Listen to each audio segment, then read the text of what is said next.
Why do we act the way we do the things we do, respond the way we do? And why does it seem everyone else takes a different approach?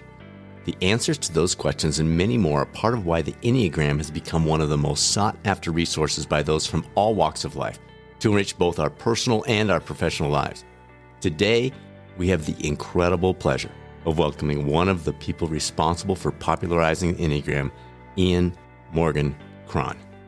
Welcome to the Catalyst 360 podcast, your source for engaging evidence-based insights on health, wellness, and high performance. I'm your host, Dr. Brad Cooper of Catalyst Coaching 360, and today's guest is one of those you'll remember for a very long time. Ian Morgan Cron is a best-selling author, speaker, trained psychotherapist, songwriter, and Episcopal priest, but he may be best known for bringing the Enneagram to the real world for so many of us. If you're not already familiar with it, the Enneagram is a personality training system identifying 9 types of people and how they relate to one another and the world. His popular book, The Road Back to You, gave fresh language and interest in this uncannily accurate tool.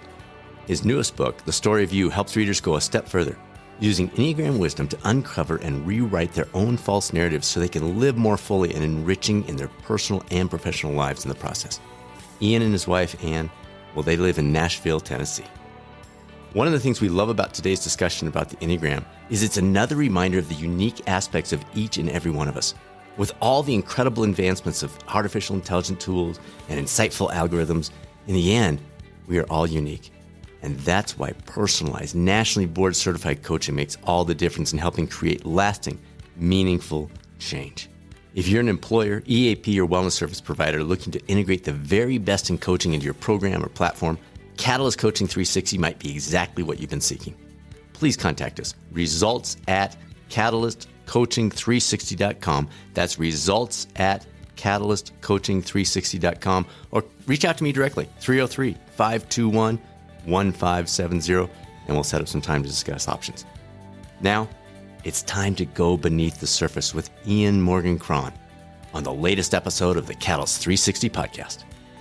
Ian Morgan Cron, what a privilege, my friend. It is so good to see you. Thanks for joining us on the Catalyst 360 podcast. I'm excited to be here. Thank you. Why don't we just set the stage? Some people are listening to this saying, I know this Enneagram. I love the Enneagram. I use it all the time. And some people are saying the Ennea what?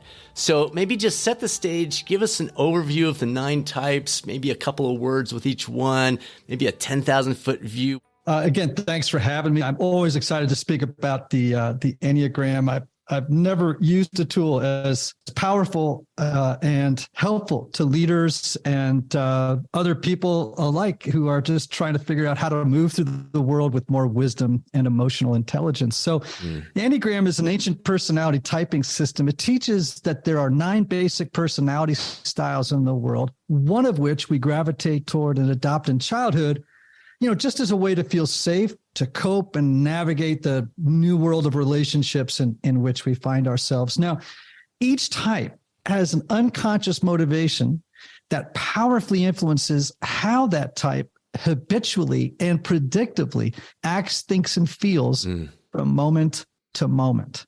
All right. So as you invited me to do, I'm going to go through the 9 types. That'd be great. Very, very briefly. I could literally write an entire book on each type. So, we'll be waiting for that one. We'll be waiting for that series of 9 books. Folks, you heard it here first. It's coming out soon. That's right. All right. Type 1s, they're called the performers. They used to be called the perfectionists until I received about 1,000 emails from type 1 saying, hey, can you stop calling us such a pejorative name and come up with a more positive signifier? So I started calling them the improvers because that's really is their superpower. They're ethical, meticulous, detail-oriented, morally heroic people that are motivated by a need to perfect themselves, others, and the world, and to avoid fault and blame. Type 2s are called the helpers. They're warm, they're caring, they're giving, supportive, and they're motivated by a need to be liked, to be needed, and to avoid acknowledging their own personal needs. Type 3s are called the performers, sometimes the achievers. These are success-oriented, image-conscious, and productivity monsters who are motivated by a need to succeed, to appear successful, and to avoid failure, pretty much at all costs, all right? 4s are called the romantics. These are the unicorns of the Enneagram. We think there are fewer 4s in the general population than any other type. They are creative, sensitive, moody, disproportionately represented in the creative arts. They're motivated by a need to be special and unique, to compensate for a missing piece that they perceive is present in their essential makeup. All right. 5s, the investigators, analytical, detached, private. Think Bill Gates is in this category. If you've never seen Bill Gates's brain, then everyone who's not seen that documentary, you'll watch it and you'll see an Enneagram 5 in action. They are motivated by a need to gain knowledge, to conserve energy, and to avoid relying on others. So self-sufficiency is a big value. Type 6s. We think there are more 6s than any other type in the population. They are committed, practical, they're witty, they're earthy. They are worst case scenario thinkers who are motivated by fear and the need for security, safety, certitude, and support, right? 7s, the joy bombs of the Enneagram. They're called the enthusiasts. They're fun, they're spontaneous, they're adventurous, they are gluttons for pleasure and fun, right? They're motivated by a need to be happy, to plan stimulating experiences, and to avoid emotional, psychological, and circumstantial distress or pain. 8s are called the challengers. You know these types: commanding, intense, confrontational, notoriously blunt at times. They're motivated by a need to assert strength and power over the environment and others, to mask vulnerable feelings. All right. Mask vulnerability. And then finally, the peacemakers. Gosh, love these folks. They're pleasant, laid back, they're accommodating, they're go with the flow people, and they're motivated by a need to keep internal peace, external peace, to merge with others, and to really avoid conflict as much as is humanly possible. That's as fast as I could do it, Brad, but there's the 9 types. That was outstanding, and I was chuckling and laughing as you were going through them. I've got our immediate families types written down here in front of me for notes, and as you're hitting a few of them, I was like, wow, that is crazily accurate. All right, your recent book, The Story of You, you talk about the stories we tell ourselves. Tell us more about how they relate to the individual types and the influence on our lives. Sure. Well, as you know, all human beings see their own lives through the lens of narrative, right? We see ourselves as stories in progress. Right? This is why we tell ourselves things like, oh, such and such was the soundtrack to my life, right? Yeah. Or things like, I'm moving into the next chapter of life, or, leaving one behind, et cetera, right? So narrative, it's how we understand ourselves. We adopt and create narratives as little people to try and make sense of the world in which we find ourselves. Now, the problem is that those stories inevitably are largely broken because they're concocted by little people. However, we drag those stories into adulthood and continue to live by their dictates, not knowing what a mess they're making of our lives, right?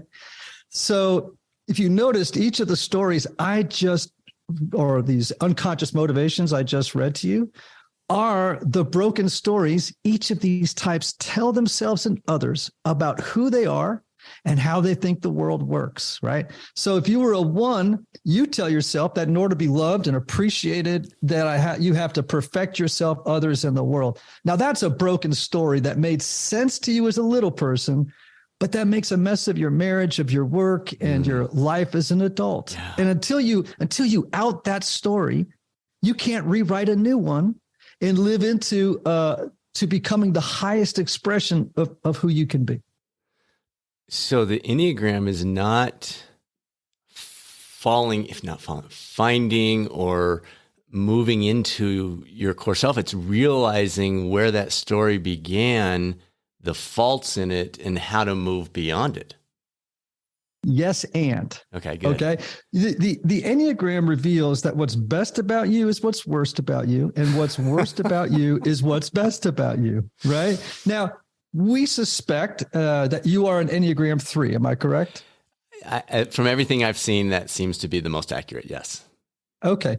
So you are competitive, very achievement minded. You're the guy who can actually tell David Allen how to get things done, right? You are the guy that, is all about racking up accomplishments. You're about efficiencies. You hate inefficiencies, et cetera, et cetera. Now that can be put to great use in the world.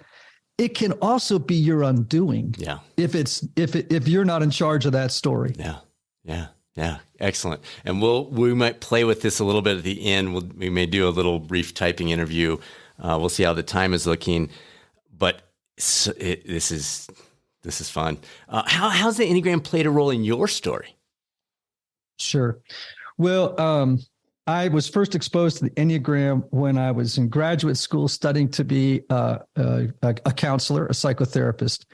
And I took a couple of days off to go up into the mountains, and I found in this retreat center a book about the Enneagram in their library. And I remember reading it and thinking, holy smokes, where has this been? I've just spent a year studying abnormal, personality development and all this other stuff. And I'm like, wow, what a accessible, actually enjoyable personality typology that can really help people both in the corporate space and in their personal space really pretty quickly. It's very accessible, very actionable, right? And I'll tell you this, it changed my life, first of all, personally. My wife and I had been married for, I don't know, at that time, 10 years. And of course, there was so much we didn't understand about each other. And that caused conflict and friction in our relationship. And when we figured out our two types and realized, oh my gosh, it's not personal.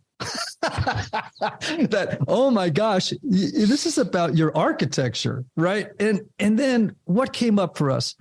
Empathy, compassion, kindness, a sense of humor, joy, curiosity, always new curiosity about each other. We realized, gosh, we've been married 10 years and we hardly knew each other until we worked with the Enneagram. Wow. And then just finally, my work predominantly is in the corporate space. So working with CEOs, corporate leadership teams, coaching, people, I would call them very high achieving men, mostly, who are looking to cultivate self-awareness in order to further their own professional life and their personal lives. I have seen this save jobs, change corporate cultures. I mean, dramatically.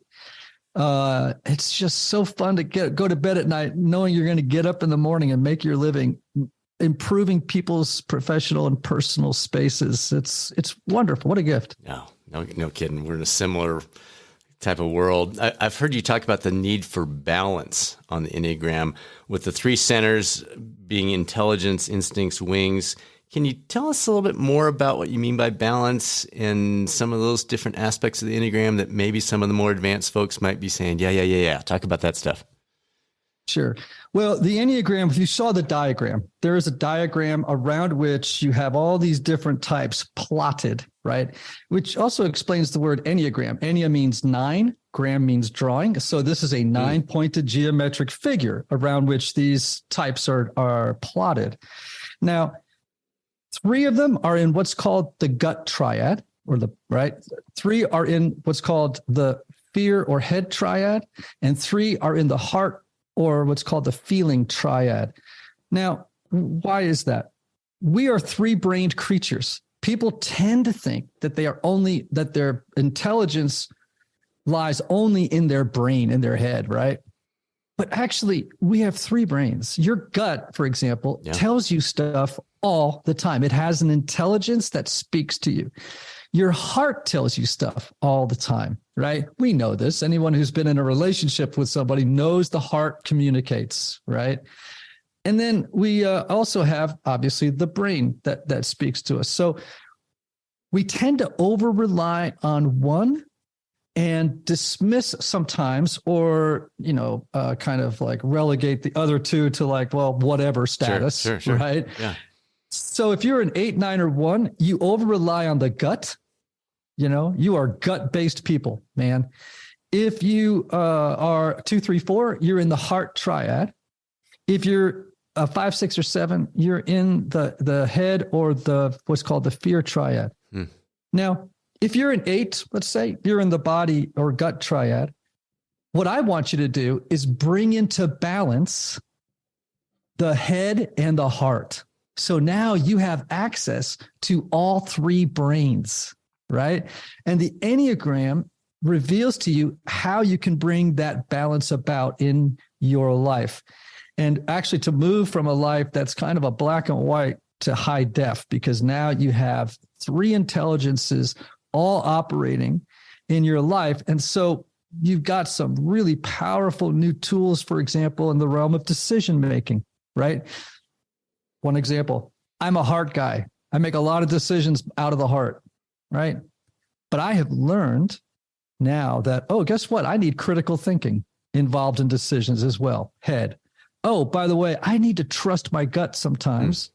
And even though it goes against what the heart says, I really need to pay. So you see where I'm going, right? And if you have self-awareness, these 3 things are working and you want them all to be in balance with each other. So that's one example of how balance works in the Enneagram. So that's helpful. How do you start that process? Is it the awareness piece? Is it, okay, we talked about I'm probably in the 3, so I'm more heart and feeling. So am I looking for opportunities to trust my gut? Am I looking for more opportunities to go with the rational side? What's the first step or the first couple of steps in doing that more effectively? Sure. Let me just set out a sort of an important premise. A number of years ago, Cornell University Business School did a study. 72 high-performing CEOs of companies ranging in value from $50 million to $5 billion. And what they wanted to find out was what characteristic helped each of those CEOs become as successful as they were, right? Here's the conclusion of the study, direct quote. The key predictor of success among leaders and executives is self-awareness. Yep. I saw that one. Absolutely. Okay. So it's not grit. It's not determination. It's not, strategic planning, as important as all that stuff is. What you want to do, and this is why for me, the Enneagram is more powerful than Myers-Briggs, Hogan, Colby, DISC, StrengthsFinders, all of which I love, by the way. I'm not dismissing them. It is a tool for developing profound self-awareness. Who am I? What motivates me? How do I operate? How do I show up for life? How does that affect me? How does that affect others? Right? So where I begin with people is you have to develop deep self-knowledge as it's revealed to you in your particular type. So let's get that done first. Let's figure out, who am I at my best and who am I at my worst? What is the story I've been telling myself and others about who I am and the way the world works, et cetera? Now, for that, I would actually encourage people to go read my book, which is the first one, which is The Road Back to You. And then, hit the second one, The Story of You, second, because the first one is a primer on the Enneagram. Okay. Very, very, very specific. The second one is, here, let me take you to the next level, right? It's a little bit more graduate school. So again, it's all about developing self-knowledge and then the capacity to self-observe in the moment. Like when you're in a conversation, you're in a meeting, you're coaching somebody, you're feeling, okay, what's my gut telling me right now about this client? What's my head? What's my critical thinking? What's my heart telling me? And you just begin over time to learn what's happening in me right now as I'm interacting. How is what I'm saying landing here? Is it helpful? Is it hurtful? How do I need to self-regulate right now to make this interaction to be as healthy and positive as possible for the sake of myself and the other? And it's really exciting when you see it at work. And your goal, as you're talking about the 3, I enjoy triathlon. So I'm thinking of the swim, bike, run. If you're a strong runner, you're not necessarily going to bring your swim up to equal the run or the bike to equal the run. You want to make sure the bike is sufficient, the swim is sufficient enough not to destroy your race because you're a good runner. So you're not necessarily looking for the other 2 to be at the same level. You're looking to engage them in the process. Is that somewhat accurate? It's somewhat accurate. Let's put it this way. I would aspire to have them all be equal. Okay. Whether or not on any given day, these things are fluid and dynamic, sure. Right? They're never static. So on any given day, I might have to burn more calories to bring up my critical thinking or my gut thinking. So, okay. It's fluid. So you're not leaning on the original one. You're literally trying to bring them all up as much as you possibly can. Yeah, I don't want to do what I did for many years, which is over rely on the heart and on the feeling center, because that got me into some trouble in situations where I needed more critical thinking than just operating out of my feeling space. So someone who's listening to this saying, this sounds fascinating. How do I figure out my type? What would you recommend to them for a first step? Wow. So there's two things they can do. The first thing is they can read The Road Back to You, an Enneagram Journey to Self-Discovery. That's on, you can go on Amazon and pick that up. Obviously, people could go to my website, Ian, I-A-N, Morgan, M-O-R-G-A-N, Cron, C-R-O-N.com. There's a test on there called the IEQ-9. And there's two versions of it. There's the standard version and the professional version. You get a 22-page report on the first and a 44-page report on the second. So it's a robust report.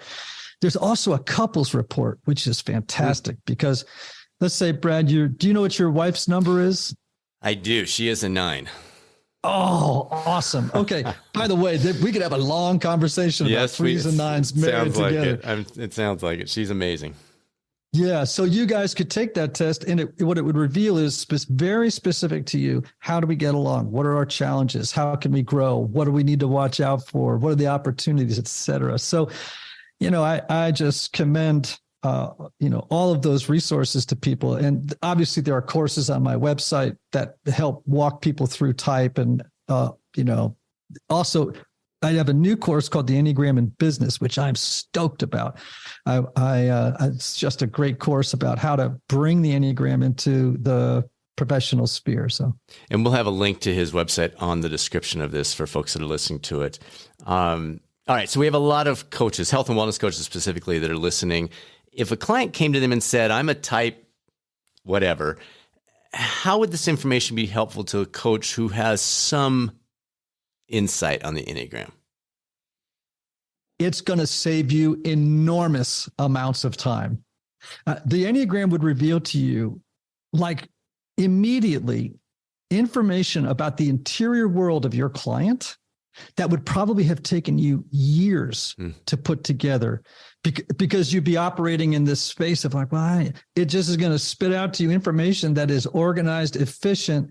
And as you've learned and your wife has learned, holy smokes, it's accurate. You would know what motivates your client. You would know how to appeal to their higher nature, right? So, example, Brad. I have a dear friend of mine who but I will leave their name off. But I think we're mutual friends with this person, okay? This person is the quintessential 3, the performer. So this is a person who I know is productivity-minded, efficiencies. He's all about let's get down to business, right? I had a meeting with him the other day.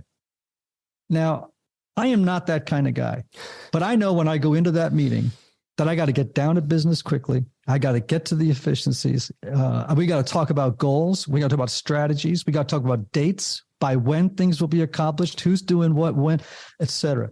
Now, if I was meeting with a 2 on the Enneagram, I would know I got to lead with, how are you feeling? How are the kids? Tell me about your partner. What are they doing these days? You see where I'm going? Yeah. So when you're coaching people to know what are the core fears that they have, what are the childhood messages that they have brought into adulthood that are now self-defeating and self-sabotaging. Look, Brad, I can go on and on and on and on about all the things that the Enneagram would reveal to you about your client that again would take you so long to you could, and you'd never organize it. You just put down sort of vague stuff in your notes for the next session. It's like, man, they're going to think you're a genius. I'm just telling you, they're going to think you invented fire, by the time you're done with them, if you use the Enneagram. How about the coach who they hear this, but they really don't have any background in the Enneagram. They're curious. They start reading into it. But if a client comes to them, they're super excited. They mention their type. would it be beneficial for the client to describe what about this type rings true to them? Is that a starting point for that coach that maybe doesn't have a handle on it, like, somebody that's been through the full training would be? Yeah, I would do a couple of things. One is, like I mentioned, the IQ9 test on my website, right? You just go and have your client take that. Or if they're more of a narrative-minded person, they're readers, have them read the road back to you. If they're visual people, they can take a visual, a video course, right? Have them identify their own type. Secondly, then, I make sure your client owns the type. Right? It's like, no, I have no question. I am that type. Because now, what do you have that you didn't have before? You got a vernacular. You have a vocabulary that the two of you agree on is true about you because you've owned it. So again, you're a 3. I could say to you, maybe as a coach, Brad, I'm concerned that your productivity is standing in the way of your developing a deeper relationship with your partner. I could just call that. And you couldn't say to me, I don't think that's true. And I'd say, well, we both agreed you're a 3, and we know that this is a problem for 3s. I just think you have fallen into that pitfall, and we may just want to talk about ways that we can move out of it for your sake and the sake of the relationship. So that vernacular is amazing to have, right? And I could go on and on in response to that. I just would finish by saying this. Who it's most important for is your coach. Your coach needs to know themselves before they can help another person work through the things that they want to do in their lives, the goals they want to achieve. It's really, I to use too strong a word, there's a level of hypocrisy that comes when you aren't doing your own work as a coach. Absolutely. As you're doing and helping other people do theirs, right? You're just going to be using techniques and stuff you learned in a coaching program without having the heart. That you've been through your own journey of looking at the hard stuff and looking at the great stuff about yourself, and then having insight then into the journey of the other person, your client, to help them, follow the same path that you had to follow, the difficulties that are common to all of us on that path of growth. So again, I think it's really important for both parties to do the work of the Enneagram. I love that. And especially the reminder that as coaches, we need to be doing the work, whatever that is currently on our journey. It's a great reminder. It seems like becoming more self-aware of our own patterns is a big key here. Is that a good way to initially use the Enneagram? And if so, how might we kind of see that enhance our personal growth if we're doing that? Yeah. So there are patterns, and, they're really pretty easy to spot after a while, right? Like, you begin to see these, and I used this phrase earlier, these habitual patterns that ironically just don't work, man. Like, but we just keep playing that. But they card. did it at some point when you were 5 or something is where this is coming from. Yeah. Sure. Like if you're a 2, the helper, you're motivated by a need to be needed to help others in a way that oftentimes is calculated giving in order to win their approval, right? You learned that as a little person in your family of upbringing, perhaps, or your school or on teams or wherever. Your culture teaches you that you need to be that kind of person. It helped you get your needs met as a little person. But you bring that into adulthood and you keep running by those rules, you're going to become a sick and codependent person that, is constantly trying to meet the needs of others in order to get your own needs met, right? That's unhealthy stuff right there. So you definitely want to see the pattern. So with a 2, for example, I'll say to a 2 in a coaching session, I'll say, well, tell me, they'll say they did something. I'll go, so you've told me that authenticity is a value. So tell me how saying yes to everybody's requests for help, it respects yourself and you're living an authentic expression of yourself in the world. They go, oh yeah, I did it again. I said yes to the, and then I'll say, well, tell me how much resentment came up for you eventually because you've been meeting everybody else's needs except your own. Oh, a ton. And I go, there's the pattern. Yes, resentment. Yes, resentment. And I said, let's try and head these patterns off at the pass before they take the helm, right? And then how do we do that? By developing that self-awareness, the power of self-observation, so that in the moment we go, oh, doing it again. I'm going to practice saying no today, right?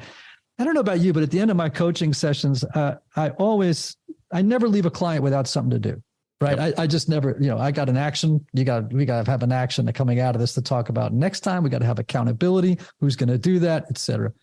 So I'll say to a person, okay, so your job this week is to say no 5 times. And as a full sentence, no explanation necessary. Let's just try no. And then the 2 begins to get like, oh, okay, I'm strengthening a new muscle that needs to be strengthened to bring in balance with my kindness to other people. We don't want to be a no person to everything. We just no when it's not. Know how to use the word no. Yeah. Exactly. Yes. When I'm faced with something that's not mine to do. All right. So that's first step. What would be the next one to lean into in terms of the progression here? We have the awareness. We have a little bit of an action. And then what do we step into next? So one of the things I challenge clients on eventually is this whole idea of rewriting the story, right? Like, let's rewrite the story because this old story is no good. So the first thing I want them to do is I want them to see the story that they've been living by. And of course, the Enneagram certainly helps with that, right? Like, it's great, a shorthand to get it going. Then I want them to own the story. I want them to say, all right, here, this story has helped me. And I got to own how that story has really potentially hurt me and others as I've gone along. I got to see the cost of this story and of remaining in this story. Then I want them to awaken. I want them to awaken to when this story is launching so that they can head it off at the pass, right? They're falling back because it has a lot of magnetic pull. It's been there a long time, right?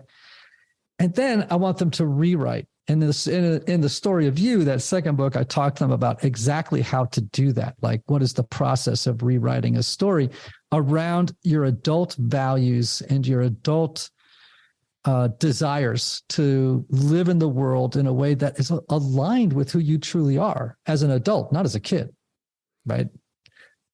So that, by the way, is an acronym: SOAR. See, own, awaken, rewrite. That's just to help people in the process.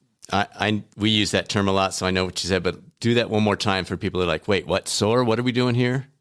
Yeah, so we're going to do see, right? Which is, let's see what the story is and was and is. Let's own it. Let's see the cost of staying in it. Let's then awaken to knowing when it is launching. So we're not just kind of walking through life on autopilot. We've got some self-awareness now. We're like, oh, there it goes again, right?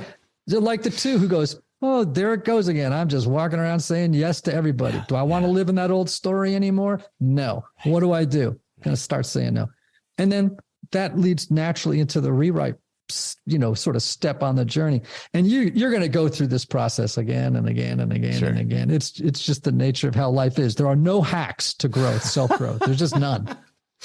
I don't like hacks anyway, so I love it. So under stress, do we tend to fall back into our original story when we're under more stress, or is that a completely unrelated element?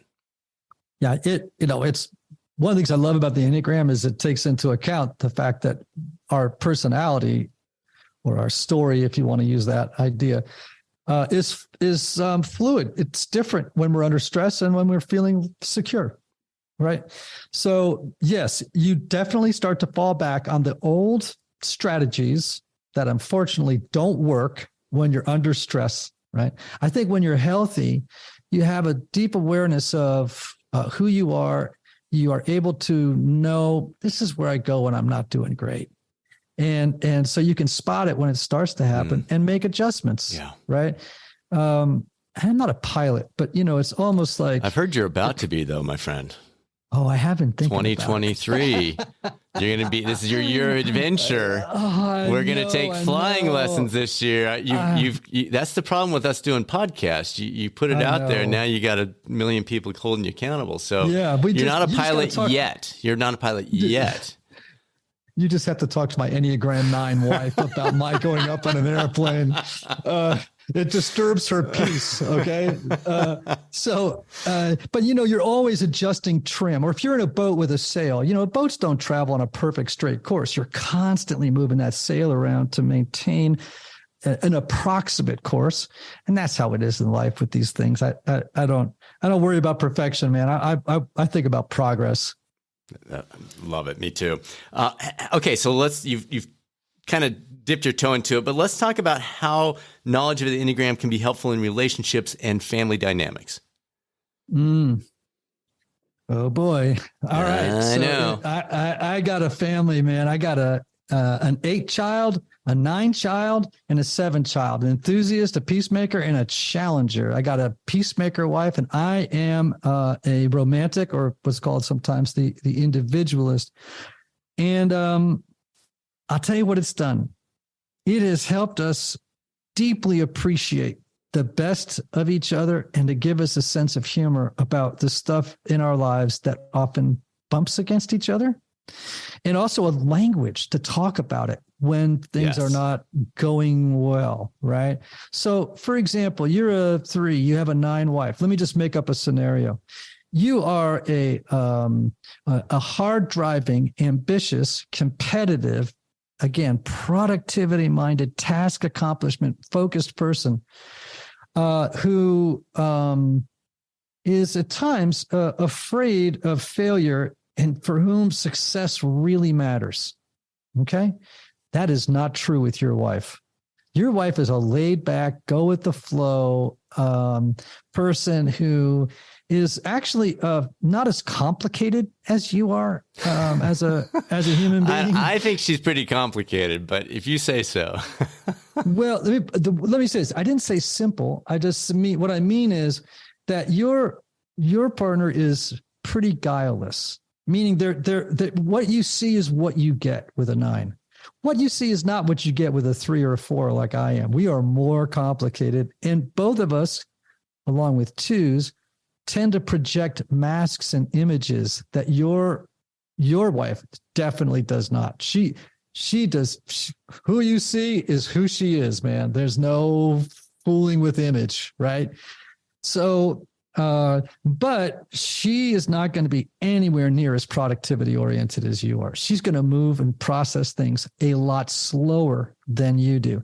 She doesn't make decisions anywhere near as fast as you do. I can go on and on. Now, when you all don't know that about each other, that can cause a lot of conflict, misunderstanding, and taking stuff personally. When you know that kind of stuff about each other, you can kind of giggle sometimes when things aren't working great, or when you have to have a serious conversation, you can say, I know that part of this is just personality style. How can I call you to more health in your personality? What can I do to be more healthy in this relationship so that understanding, we lead with understanding and then follow with perhaps challenging each other to make decisions faster, or communicate to me, Brad, when you make a decision without telling me that you've done it because it was just quicker to do it, because that's what 3s do, man.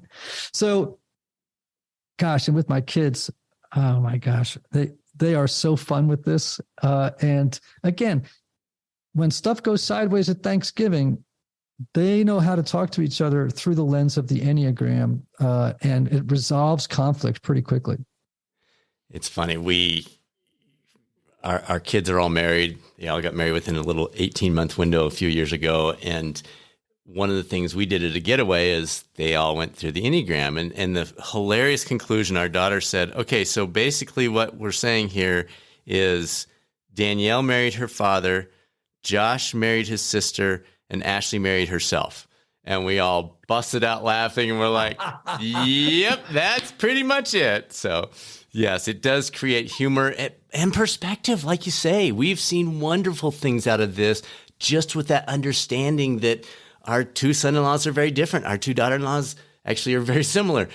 So you see this at that level, and it's fun. It just puts you ahead of the curve. Brad, one of the things that I love about what you do, it's really, really simple. It's what I aspire to do. I want to save people time.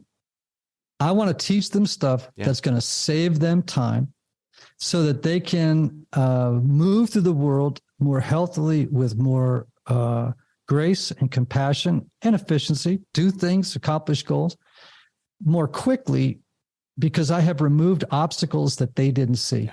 Right now, one of the things the Enneagram does for your kids, and I'm so glad they're doing it at the ages they're doing it, is it's going to save them time and heartache in their relationships. Yeah, absolutely. They're going to learn things about each other that I wish I'd known. Yeah. Before I discovered the Enneagram. Sure. And so how exciting that's going to be the case for them. Yeah, it is fun. And are there any age things? You and I are similar age. You got about 4.5 years on me. But as you were talking about Susanna, I was thinking, I think I've adopted a lot of her traits just out of respect and loving who she is and seeing the great value. And is that typical that the more time, we've been married almost 31 years, is that typical that as you spend more and more time with someone you respect and love, you naturally are able to adopt those more effectively than you might otherwise? Or is it just that as I'm getting older, I'm going to mellow a little bit on the 3 and adopt some of these other traits that I see such a value in other people? Or is that a completely different conversation? Well, it's a great question. First of all, let me establish something for everyone listening. You happen to be all 9 types. Yes. You contain all 9 types. So when people read the Enneagram the first time, they're like, I just sound like all these types. I'm like, well, you do, of course, because you have all of them within you. You just have one that's dominant. So we call that dominant type, right? I have all the different traits of the different types, but I'm more 4 than I am any of the other 8. Okay. So it's not then out of the question that you would begin to have more access to traits of other types, particularly if you live with that person, right? Secondly, the Enneagram teaches that your unconscious motivation doesn't change. So you don't become another type ever. It's not like, oh, I was a 3 and now I'm a 9. No, that doesn't, at least according to the Enneagram, that doesn't happen. However, you evolve in your type. You don't change types, but you will evolve. So yes, you might mellow. You'll develop self-awareness. You'll begin to see traits in others that you want to develop in yourself, or they activate the latent presence of those characteristics in you that, had they not been there in your life, wouldn't have happened, right? Human personality, the stories we live by, it's they're mysteries in a lot of ways. And so it's fun to observe how we change and evolve over time, consciously and unconsciously. All right. I think it's guinea pig time. So we talked about doing a brief type interview with me. So we'll flip the tables here. Like I said, I'm relatively certain I'm a social 3. Take it away. Yeah, we'll take it anywhere you want. And I'm a pretty open book, so I'll do my best to just lay it out here. And just like you've admitted to you're going to do flying lessons this year, I may admit to a few things in the process as well. Well, let me just say one thing to the folks that are listening, because this is super important. The Enneagram, unlike a lot of typing systems, reveals to you not only what's incredibly wonderful about you, but also it reveals, places where, we need work, right? Sure. We're not doing great. And it reveals to us stories that we don't want to continue to live in. And so sometimes people think, oh gosh, it sounds so negative. And I'm like, well, in the beginning, yeah, a little bit. We gotta look at stuff that's not working. But trust me, it gets to some beautiful, wonderful things. And when a type is self-aware and growing, every single one is fantastic. I'm going to zero in on some stuff that isn't fantastic because it tends to help people identify type faster. Okay. Than if I just start with, here's everything that's just awesome about you, Okay. So I'm going to just ask you a couple of questions. The first is, think back to when you were 23 years old. Were you a person for whom succeeding, appearing successful, and avoiding failure pretty much at all costs was a very powerful motivator? Yes, with a caveat. My faith is very important to me. So at all costs, there were several things that were not on the table to be traded in that cost. Yes. But outside of that, yes, it was very important to me. I was not a great student, but somehow got through physical therapy school, tried to get the promotions that were available at a young age. So yes, in athletics, in work, school, it was important, but there were things that were not on the table with that at all costs piece. Okay. So super important to know that for everybody, you don't have to fulfill all the criteria of a type in order to be that type. If you go to a doctor and you fulfill 6 of 8 markers for diabetes, Sure. you'll be diagnosed as a diabetic, right? So, if you get to 70 or 80% of your type, chances are you're that type. Sure. Okay. Now, when you were a young person, did you, looking back, unconsciously believe that the world tended to value people more for what they accomplished than for who they were inside? Yeah, I don't know if it was conscious, but there's no doubt, as you were talking about that drive to achieve, that I was nodding my head saying yes, yes, yes, whether it didn't matter the category. Yes. Okay. So when you walk in, I'm going to do some fun ones. Let's do some fun ones, right? When you walk into a room, do you love knowing that you're making a great impression on the crowd? Maybe before. I don't know that I care about that much anymore. I like to make people laugh. I like to meet interesting new people, but I don't care as much, but I probably did at some point. I'm also introverted. So the crowd idea, it was more like, here, go read my resume. I'm not going to talk to you. I'm going to sit back here and you can find out that I've got 4 college degrees and been to the world championship in Kona 4 times and, whatever. But I'm not going to bring that up in the conversation. They're going to have to discover that. So, but when you were 23, it was important for them to discover that. If it led to a new opportunity. Boom. Yep. Okay. So big thing you just said. Yep. I would be listening for that carefully in a type interview. Yep. Because for an immature 3, and why am I saying 23? Because at 23, you have virtually no self-awareness. This stuff is, you're just. Susanna would agree with you on that. Yeah. I mean, you're just walking around doing, you get to our age, you're just trying to correct and fix up the damage of the first 35 years. You know what I mean? It's sure. Gosh, Yeah. So yeah, 3s are always on the hunt for new opportunities. Right. They're always looking around. Okay, and again, this is a 3 that's not very self-aware. Sometimes they'll walk into a room and they're looking, okay, who's the player? Who's the person I need to connect with in here in order to forge a relationship that will open up opportunities for me professionally and personally? You know what I mean? Mm-hmm. So that's a little bit of the mindset of the 3 when they walk into a room. They tend not to like it when people slow them down. So if somebody wants to stop and talk to you about feelings when you're in flow, you're a little bit like, this is an inefficient conversation. I do not have time to talk to you about the death of your dog and your feelings about it right now, because I am working on a project that, et cetera, right? So the 3 tends to they can even postpone feelings a little bit. Like, I got something to do right here.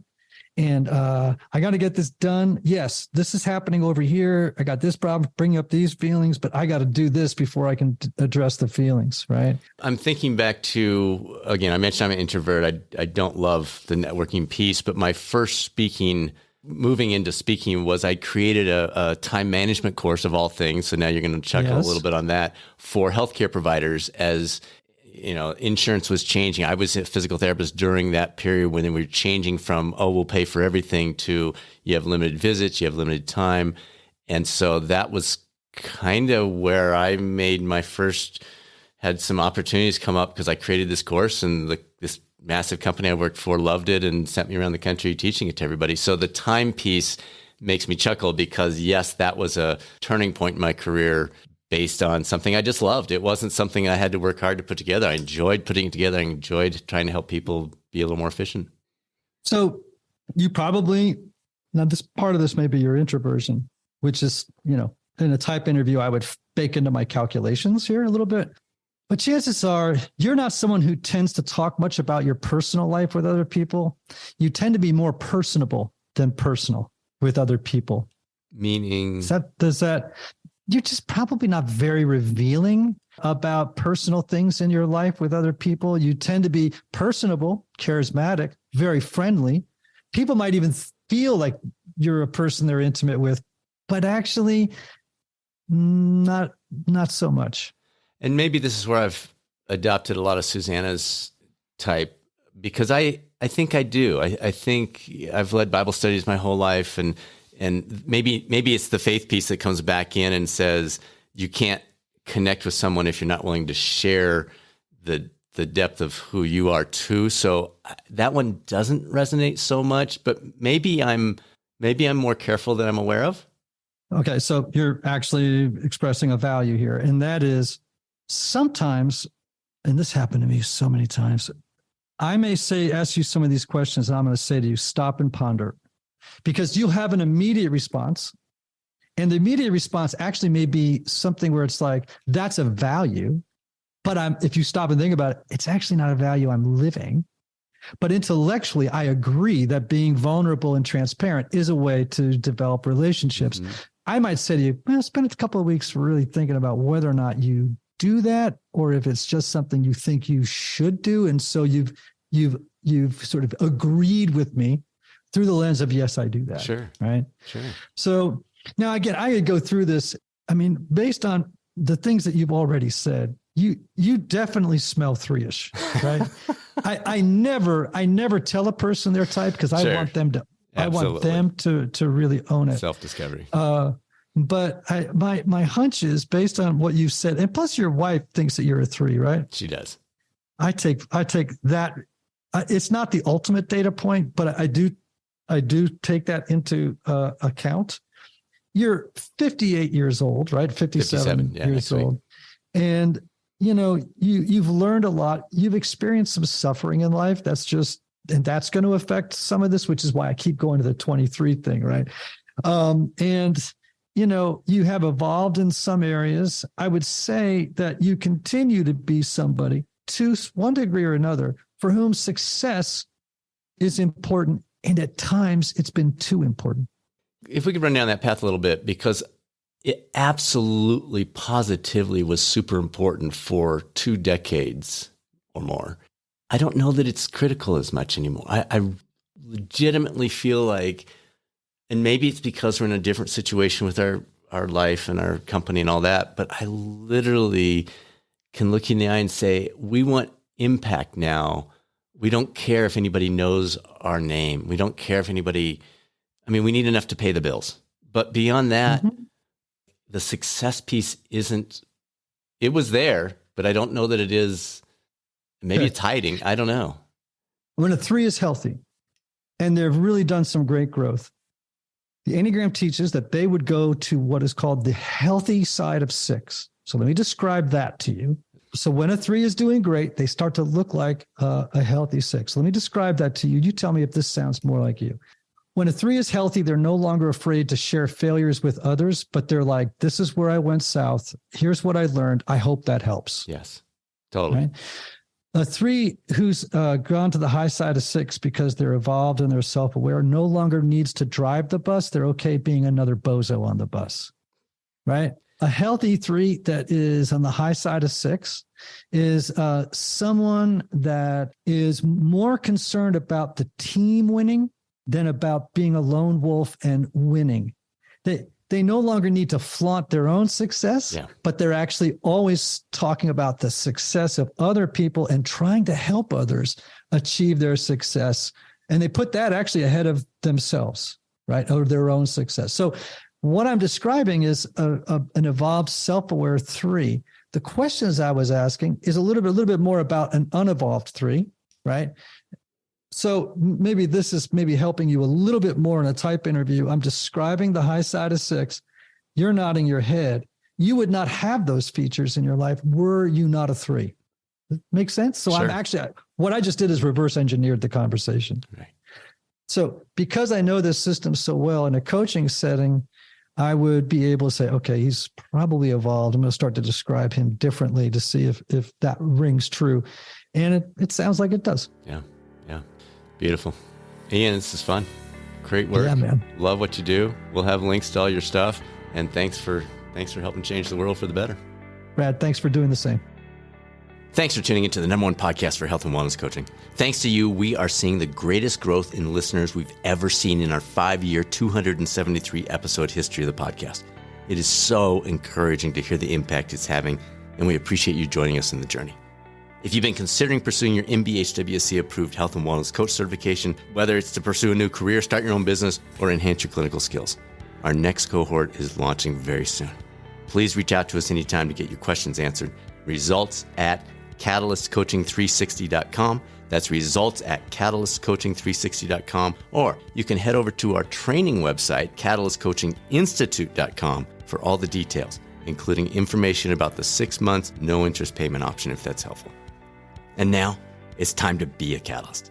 This is Catalyst Coaching 360, Dr. Brad Cooper.